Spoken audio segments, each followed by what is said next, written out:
My coming here in Covadonga as a representative of Asia and Holy Land, especially in Holy Land, is that a feeling of gratitude, no? And it is a blessing on my part, especially being here in the place where Father Poveda really has this special devotion in this place where the Teresian Association started. Holy Land, Jerusalem especially, has a very special place, no?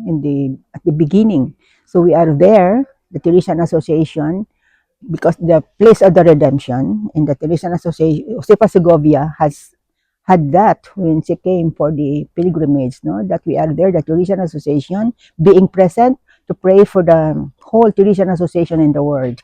And I mean, the presence there is very important. And also being present there, we have to be with the people.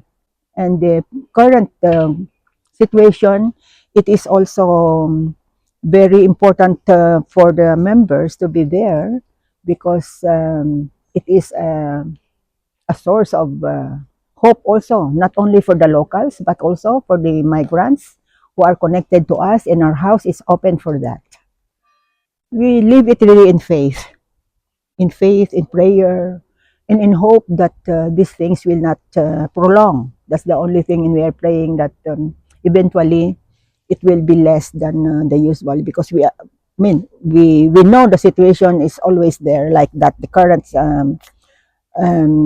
crisis, no, of war, of lack of peace in this thing, no, but we are supported by the whole Teresian community in the world, also their prayers, and among us there, we help each other, and also with the migrants, they connect to us, and of course, it's very important for us to be close to them, to open the house, and personally, I think prayers are only strength, no? So we try our best to be serene and to be a source also of peace for the others by telephone or by messages or something like that,